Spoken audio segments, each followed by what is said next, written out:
सत्संग से सोधी आवे, नहीं जीव 84 में जावे। सत्संग से सोधी आवे, नहीं जीव 84 में जावे।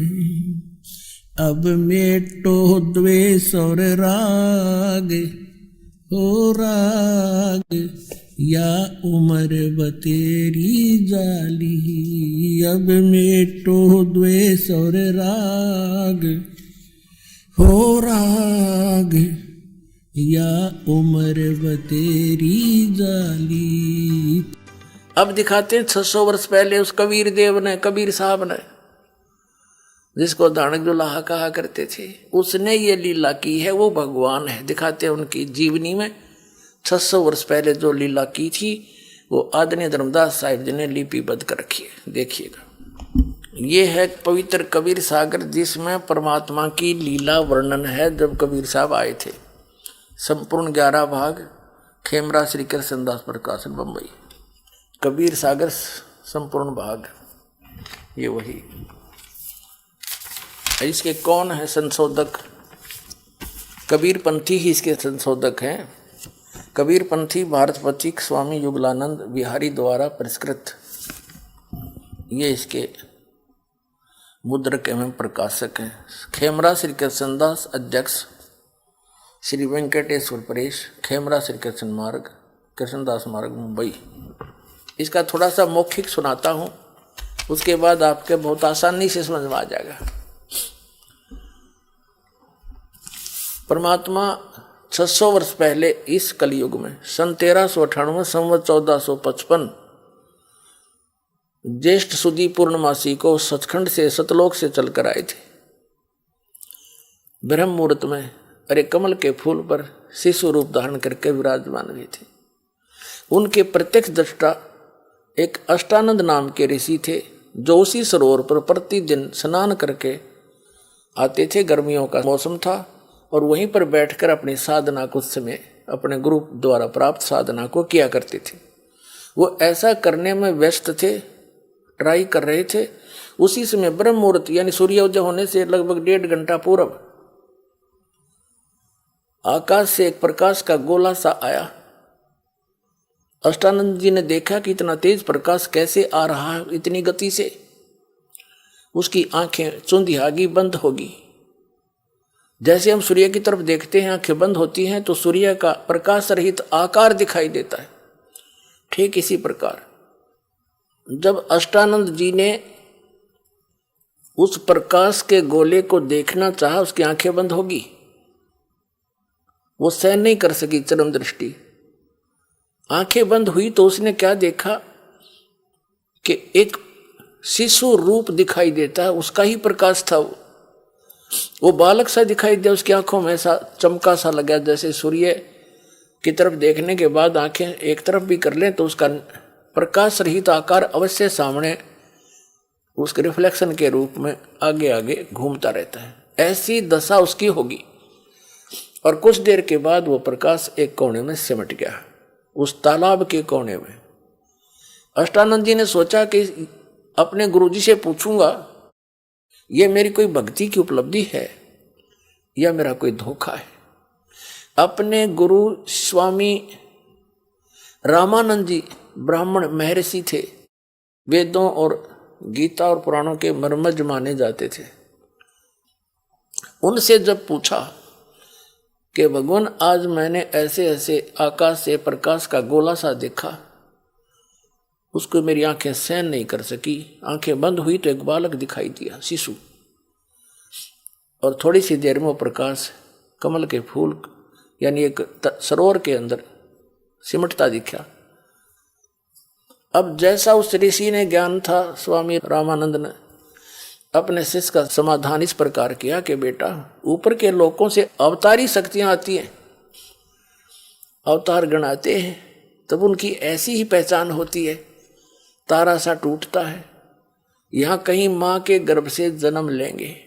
अब उन्हें इतना ज्ञान था कि इनके भगवान माँ से जन्म लेकर आते हैं, लेकिन ये परमात्मा सबका जनक है, सर्वोत्पादक है। ये किसी माँ से जन्म नहीं लेता, ये स्वयं आकर प्रकट हुए थे। तो नीरू नीमा नाम के वो पहले गौरी शंकर नाम के ब्राह्मण थे और सरस्वती उसकी पत्नी थी। वो शिवजी के पुजारी थे, बड़े ईमानदार ब्राह्मण थे, कथा करते थे, किसी को भ्रमित नहीं करते थे। जो पैसा आ जाता था दक्षिणा का उससे निर्वाह चलाते थे और उससे जो बच जाता था धर्म में लगा देते थे। वो किसी को भ्रमित नहीं करते थे, गुमराह करके नहीं ठगते थे। सबसे ज्यादा प्रशंसा के पात्र वो उस क्षेत्र में हो गए थे। अब इस कारण से अन्य ब्राह्मण उनसे ईर्ष्या किया करते थे कि इसने हमारी रोजी रोटी खोजी। इस बात का मुसलमानों को ज्ञान था कि हिंदू धर्म का प्रचार ये गौरी शंकर कर रहा है ब्राह्मण, और उनको ये भी मालूम था कि अन्य इनके ब्राह्मण जो गुरु हैं, जो दुनिया जिनके पीछे लगी है, वो अधिकतर इसके विरुद्ध में है, इसे ईर्ष्या करते।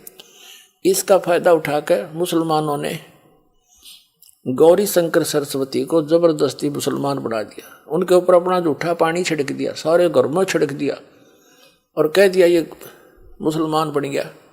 दूसरे ब्राह्मण जो उससे ईर्ष्या करते थे गौरी शंकर से, उन तो बड़ी खुशी हुई, सब जगह मुनादी करा दी, गौरी शंकर मुसलमान बन गया है, उसका भाईचारा बंद, गंगा में स्नान बंद। 1 मिनट में कर गए काम और वो विवश हो गए। उनका नाम रख दिया नूर अली, जिसको नीरू कहने लगे, और सरस्वती का नाम रख दिया नियामत, उसको नीमा कहने लगे। नीरू और नीमा नाम से वो प्रसिद्ध हो गए। अब उनके पास रोजी रोटी निर्वाह की समस्या आई तो उन्होंने एक कोई ऐसा काम देखना चाहा जो बगैर पैसे के शुरू हो। उन्होंने कपड़ा बुनने का काम शुरू कर दिया। किसी ने सलाह दे दी, और कपड़ा बुनने में कुछ नहीं करना, 4 लकड़ के लठगाड़ने होते हैं, तार पूरा रपना उस पर लागे करने, जिस कारण से वो जुलाहा कहलाए। वो निसंतान थे, आयु बहुत हो गई थी, 60 वर्ष के आसपास। उनका गंगा में स्नान करना बंद करा दिया था, तो वो उस लहर तारा तालाब में स्नान करने जाया करते जहां परमात्मा आकर विराजमान हुए थे कमल के फूल पर। वो लहर तारा तालाब उसका नाम इसलिए पड़ा था कि वर्षा के दिनों में जब गंगा दरिया फुल स्विम में यानी खूब बहकर चलती और भरकर चलती थी, तो गऊ घाटों के ऊपर से ओवरफ्लो होकर के पानी उछल कर लहरों से एक सरोवर का रूप धारण कर लेता था और सारा वर्ष निर्मल जल गंगा का पवित्र रहता था। उसमें कमल के फूल उगे हुए थे। वे प्रतिदिन वहां स्नान करने जाते थे। वो उनकी झोंपड़ी से लगभग 4-5 किलोमीटर की दूरी पर था। तो प्रतिदिन स्नान करने जाना था, उधर से परमात्मा ने आना था। वो निसंतान थे। वहां से मालिक को कमल के फूल पर पाकर बड़े प्रसन्न हुए। लंबी कहानी फिर बताएंगे, लेकिन आज प्रसंग कोई और है। वो घर ले आए। अब 25 दिन हो गए, कुछ ना खावा ना पीवे, मुंह बंद कर ले। बड़े चिंतित हुए। नीमा बड़ी परेशान होगी कि शंकर भगवान, या तो युद्ध देना ही नहीं था। लाल अपने रो पीट का टाइम पास कर रहे थे और आज आपने लाल दिया, बच्चा दिया है, अब ये कुछ खा पी नहीं रहा, भगवान भी वापस ले रहे हो। बहुत बुरी तरह रो रही थी कि कहा था कि यदि ये बच्चा मर गया तो साथ मरूंगी, फाइनल फैसला। तो परमात्मा ने सोचा है बुढ़िया मरेगी। शिव जी को प्रेरित किया, शिव मंडल से, शिव के लोक से एक साधु रूप बना कर आया और कहा माई क्यों रो रही है, कारण पूछा, बताया। साधु रूप में खड़े शिव जी ने कहा कि देखा तेरा बेटा कहाँ, लाइए। नीमा परमात्मा को पालने से उठा के लाई और सोची महात्मा के चरणों में डाल दूं, बच्चे की जान बख्श दे। जो ही चरणों में डालना चाहा, बच्चा आकाश में उड़ गया और उस साधु शिव जी के सिर के समान हवा में खड़ा हो गया, से ठहर गए। अब शिव जी समझ गए कि माई ये तो बहुत सिद्धि वाला बालक है। ऐसे हाथ किया शिव जी ने, उसके हाथों में आगे और 7 बार चर्चा करी दोनों ने। परमात्मा ने कहा नवजात शिशु रूप में कि महात्मा जी इनसे कहो कुंवारी गाय लाओ, उसका दूध पीऊंगा मैं। अब नीमा से कहा शिव जी ने कि तेरे पति को बुला और एक कुंवारी गाय लाओ और कोरा बर्तन लाओ को मार के, एक छोटा सा मटका। ऐसा ही किया गया। फिर बोले भगवान 25 दिन की लीला में आयु में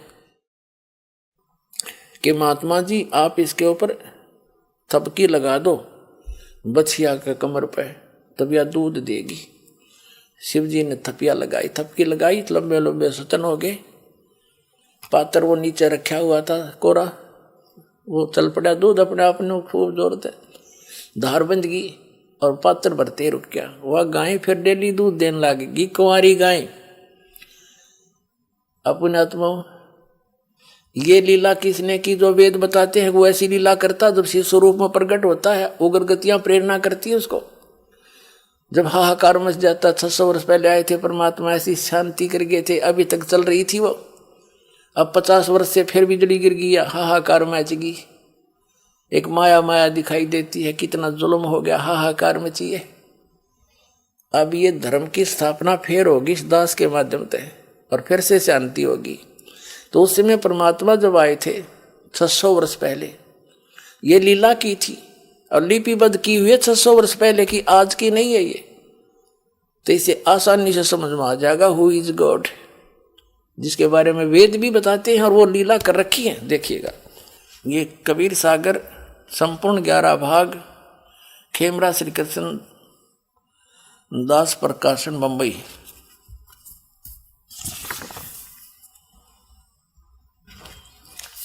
और इसके कौन है? ये संशोधक कबीर पंथी भारतपति स्वामी युगलानंद विहारी द्वारा पुरस्कृत।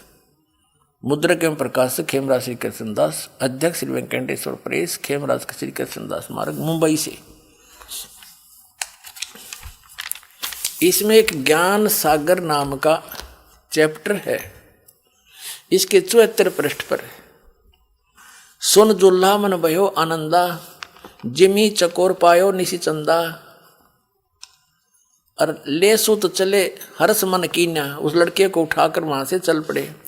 तासो पुनस असबोल ही लीना, सुत काशी को ले चले, लोग देखण ते आव, लोग देखण आव। जब इतने सुंदर बालक ने अन्न पानी बख्शे नहीं, अन्न पानी खावे नहीं, दुल्ला शोक जनावे। दुल्ला ने फिर चिंता होगी। तब जुल्हा मन कीन तिवाना, रामानंद सौ कही उत्पाना। अब इसमें क्या वर्णन दिया है कि रामानंद से जाकर के उस नीरू ने, जुल्हाए ने प्रार्थना की, ऋषि जी मुझे एक पुत्र ऐसे ऐसे जंगल में मिला है फूल के ऊपर, और कुछ खाता पीता नहीं, कुछ विधि बताओ, कुछ जंतर मंत्र करो। अब इन्होंने, क्योंकि ये कबीर सागर ये है तो यथार्थ लीला, परमात्मा ने पता था कि कबीर पंथ में कुछ काल के दूत घुसेंगे, फिर उसकी पूर्ति के लिए कबीर परमेश्वर जी ने अपनी प्यारी आत्मा गरीबदास जी को भेजा। गांव छुड़ाने जिला ददर हरियाणा में, वहां सतलोक से चलकर आए परमात्मा जो लीला करते हैं, सतलोक से एक साधु महात्मा के रूप में। 10 वर्ष के बालक गरीबदास जी जाट जाति में थे, गांव छुडानी में बहुत बड़े जमींदार थे, 1400 एकड़ जमीन थी, 1400 किले, और पाली जा रहे थे खेतों में।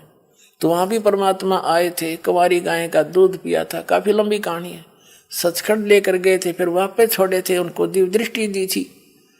जैसे तुलसीदास जी ने लाखों वर्ष पुरानी पहले की घटनाएं रामायण की, रामलीला की, राम भगवान की अपनी चौपाइयों में एचडी चित्रण कर दिया, वो सबको मान्य है। ऐसे ही गरीबदास परमात्मा को पूर्ण परमात्मा ने दिव्य दृष्टि दी थी। उनकी दिव्य दृष्टि में और तुलसीदास जी की दिव्य दृष्टि में दिन रात का अंतर था। ये दूरबीन समझ लो, दूरदर्शी, किसी की थोड़ी रेंज किसी की ज्यादा होती ऐसे। तो गरीबदास जी ने उस परमात्मा की महिमा आंखों देखा और फिर साथ में उनकी दिव्य दृष्टि से एचडी चित्रण किया, और वही इसमें मिला। इसमें थोड़ा सा प्रकरण बदला गया है कि रामानंद जी से पूछा वो तो शिव जी आए थे साधु रूप बना के, क्योंकि उसके पुजारी थे। गरीबदास जी ने स्पष्ट किया हुआ है, शिव उतरे शिव मंडल से अवगत बतन विनोद, और लिया ईश को गोद। कहते हैं अनब्यावर को दूहत है, दूध दिया तत्काल, कंवारी को दूहत है, दूध दिया तत्काल, और पीवे बालक ब्रह्म गति, तांसी भय दयाल। जैसा भी हमने उस प्रकरण को समझना है कि वास्तव में एक कंवारी गाय से उनकी परिवर्ष की लीला हुई है, इतना ही समझना है। ये देखिए, ये है ज्ञान सागर 74 पृष्ठ पे कबीर सागर हम पढ़ रहे हैं। कहते हैं तब जुल्हा मन कीन तिवाना, रामानंद सो कही उत्पाना, मैं सुत पायो बड़ा गुणवंता, कारण कौन बखे नहीं संता। हे महात्मा जी क्या कारण है, कुछ खाता नहीं। रामानंद ध्यान तब धारा, जुल्हा सो तब वचन उचारा।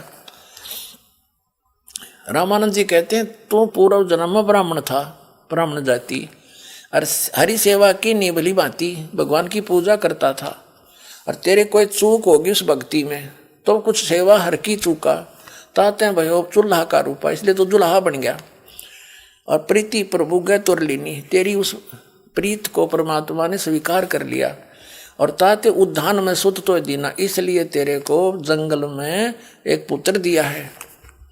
अब नीरू कहे मैंने दिशा करया उसा पा गया, पर मेरा बालक भूखा मरे है।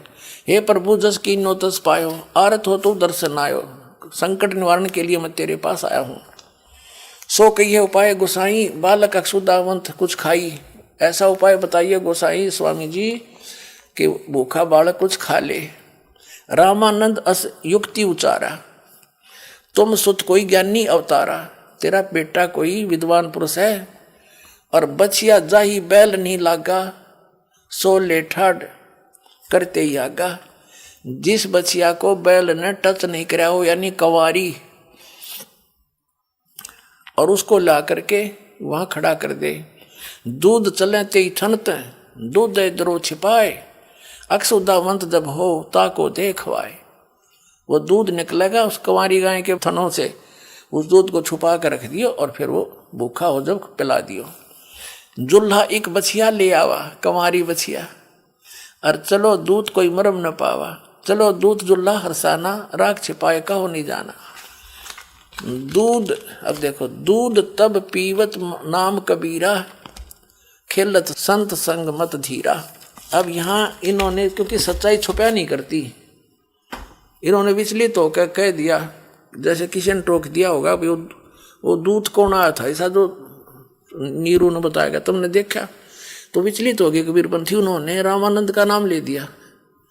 जैसे भी घटना या नौकी नो घटी है, वो दूत कौन था फिर? वो गुप्त आए थे भगवान शिव जी, गरीबदास जी ने अपनी अमृतवाणी में स्पष्ट किया हुआ है। तो हमने सिर्फ इतना देखना था कि वो परमात्मा शिशु रूप धारण करके आए, कमल के फूल पर विराजमान हुए, नीरू निमा नाम के जुल्हा उठा ले गए। उनके परवरिश की लीला बालकपन में कुंवारी गाय से हुई, और ये हमारे वेद बताते हैं। तो वो जब आता है, ऊपर के लोक में रहता है, वहां से गति करके आता है, और फिर उस शिशु रूप में प्रगट परमात्मा की परवरिश की लीला कुंवारी गाय से होती है। अब फिर देखिएगा ऋग्वेद मंडल नंबर 9 सूक्त नंबर 1 मंत्र 9 में। अब हमने ऋग्वेद उठा लिया, ये सर्वदेशी कार्य प्रतिनिधि सभा महर्षि दान भवन रामला मैदान नई दिल्ली से छुपी है। ये उनका अनुवाद करता है, ये उनके मुद्रक हैं। अब देखिएगा, अब हम ऋग्वेद मंडल नंबर 9 सूक्त 1 के मंत्र नंबर 9 को ही पढ़ेंगे ओनली। मंडल 9 सूक्त 1 और मंत्र 9, ये देखिएगा। उस सोम स्वभाव वाले पुरुष को, उस अमर परमात्मा को, जो शिशु रूप में प्रकट होता है, सब प्रकार से निये गौवें अभी अधन्या बिना दनाई पूर्ण रूपेन, पूर्ण रूप सब प्रकार से, यानी कंवारी गौयों द्वारा तृप्त करती है, उसको गौवें तृप्त करती है। उस शिशु रूप में प्रकट परमात्मा को सब प्रकार से यानी पूर्ण रूप से कंवारी अनटच्ड नवरा अहन सिनिय क्या होता बता गौवे सब प्रकार से बिना दनाई यानी कंप्लीट जिन अनटच्ड कुंवारी गौवों के द्वारा वो तृप्त करती हैं गौवें उसको। अच्छा हो गया सिद्ध। अब हम फिर आते हैं ऋग्वेद मंडल नंबर 9 सूक्त नंबर 96 के 96 के मंत्र 16 से लेकर 20 तक। उसमें क्योंकि शिशु शब्द आया था इसलिए ये प्रकरण देना पड़ा कि वहाँ शिशु का क्या अर्थ हुआ। वो भगवान परमात्मा जब आते हैं लीला करते हैं दूसरे टाइप की एक शिशु रूप धारण करके धीरे धीरे बड़े होते हैं तो उस समय वो अपने ज्ञान को उच्चारण करते हैं लोकोक्तियों के माध्यम से, कविताओं से, दोहावलियों के माध्यम से, शब्दों के माध्यम से, जैसे कवि बोला करते हैं। वो कबीर देव होता है और एक प्रसिद्ध कवियों में से भी एक उसको प्रसिद्ध पदवी प्राप्त होती है, लेकिन वो होता है भगवान। वो ऋषि रूप में और संत रूप में प्रकट होता है, भी प्रकट होता है, ऐसे लीलाएं करता है, शिशु रूप में भी प्रकट होता है। अब फिर आते हैं हम ऋग्वेद मंडल नंबर 9, ऋग्वेद मंडल नंबर 9 सूक्त नंबर 96 96 के मंत्र 16 में तो हमने पढ़ लिया था कि हे परमात्मन सर्वोपरि रहस्य यानी गुप्त अति गुप्त श्रेष्ठ जो आपका नाम, जो तुम्हारी संज्ञा है, जो तुम्हारा नाम है, असली नाम गुप्त, उसका ज्ञान कराएं। यहाँ कराया हो ज्ञान 17वें में। यहाँ शिशु रूप है, शिशुम जगानम हरियंतम वर्जंती शुभंती वहीन मृत गणेन कबीर गिरभी कावेना कबीर। इन्होंने यहाँ थोड़ी घुसपैठ कर रखी, दूसरे कबीर का अर्थ नहीं कर रखा।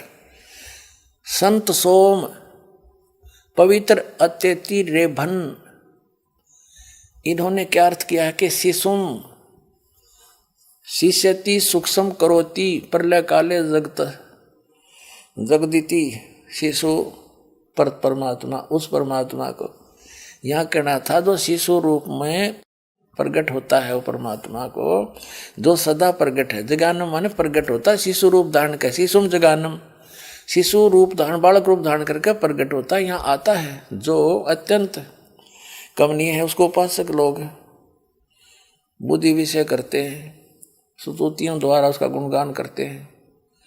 विद्वान लोग उस गतिशील परमात्मा का, अब देखियो अगर वो परमात्मा सर्वव्यापक था तो गतिशील के हो गया, फिर उसका वो कैसे हुआ गतिशील? गतिशील माने वहां से चलकर आने वाला। परमात्मा का वर्णन गणनों द्वारा करते हैं। इसका अर्थ है कवि लोग, गिरभी माने वाणी द्वारा, यहाँ गड़बड़ी कर दी इन्होंने, ये है कबीर गिरभी। इसका अर्थ किया इन्होंने कवि लोग वाणी द्वारा, यहाँ लिखना था कबीर वाणी द्वारा, कबीर, ये कबीर वाणी द्वारा लिखना था कबीर, इसमें कोई कुछ नहीं करना चाहिए था। कबीर गिरभी, कबीर वाणी द्वारा, कौन? वो कबीर कावेना, कावेना माने कवि तव से, कवि तव से यानी कावेन, कावेन माने कवि तव से, यानी कवि तव, जैसे कवि बोला करते हैं लोकोक्तियों के माध्यम से और दोहों के माध्यम से, साखियों के माध्यम से, शब्दों के माध्यम से वो अपनी महिमा का वर्णन आप ही करते हैं। यही श्रीमद् भगवत गीता अध्याय नंबर 4 के श्लोक नंबर 32 में कहा है कि अर्जुन यज्ञों यानी धार्मिक अनुष्ठानों की जानकारी ब्रह्मण मुखे सच्चिदानंद घन ब्रह्म के द्वारा अपने मुख कमल से बोलेगी अमृतवाणी में विस्तार के साथ कहे गए हैं। वो असली तत्व ज्ञान है। चौथे अध्याय के 34वें श्लोक में कहा कि उस तत्व ज्ञान को तू तत्वदर्शी संतों के पास जाकर समझ, उनको दंडवत प्रणाम करने से, कपट छोड़कर प्रसन्न करने से वो तत्वदर्शी संत तुझे तत्व ज्ञान का उपदेश करेंगे। तो यहाँ वही है कि वो परमात्मा कविताओं से, अपने मुख कमल से बोल बोल के कविताओं के माध्यम से बोलता फिरता है, जिस कारण से वह प्रसिद्ध कवि की भी उपाधि प्राप्त कर लेता है। लेकिन वो होता है भगवान जो संत रूप में आता है, वो कबीर देव नाम है उसका। ये देखिएगा यहां आगे हम, ये है कबीर गिरभी कावेना कबीर संत सोम। वो परमात्मा भगवान होता है, वो कबीर नाम है उसका। और कबीर क्या गिरभी, इस कबीर का दूसरे कबीर का इन्हें कित वर्णन नहीं कर रखा। यहां देख, ये फुल पूरा देखिए इसको, ये अनुवाद है इनका। इसमें ब्रैकेट में है वह संस्कृत के शब्द। इसमें देखो शिशु, जगानम, अर्यंतम, मर्जंती, शुभंती, मरुतः, गणेन, वहीन, कबीर। ये एक कवि लिखा, कबीर गिरभी काव्यना कविताओं से सोम पवित्रम अत्यति, यानी इस कबीर का कित नाम नहीं। इससे सारा ही प्रकरण चेंज हो गया। ईबदास बताओगे इसका क्या अर्थ है, कि वो शिशु रूप में जो प्रकट होता है, आता है जानबूझकर विशेष सुनियोजित योजना अनुसार, तो वो परमात्मा शिशु रूप में प्रकट होता है, धीरे धीरे फिर बड़ा होता है। छोटी ही उम्र में यानी 5 साल की आयु में परमात्मा ने 104 साल के महर्षि श्री स्वामी रामानंद ब्राह्मण, जो महाविद्वान माने जाते थे उसमें, 1400 ऋषि से प्रचारक बना रखे थे, उसके छक्के छुड़ा दिए थे परमात्मा ने छोटी उम्र में। ये ज्ञान बोला था। और फिर सचखंड दिखाया कि मैं यहाँ रहता हूँ रामानंद, मैं परमात्मा हूँ। जब रामानंद जी ने भगवान को ऊपर भी देखा और नीचे भी वही देखा, तब कहा था, बोलत रामानंद जी सुनो कबीर करतार, कह रामानंद सब रूप के तुम ही सृजनहार, दो ठोड़ है एक तू भया एक से दो। और गरीबदास समकार ने आए हो मगदो, गरीबदास जी ने वर्णन किया ऐसा। और कहते मैं भगता मुक्ता भया, भरम कर्म भयो नाश, गरीबदास ने ब्रह्म तुम मेरा हो गया दृढ़ विश्वास।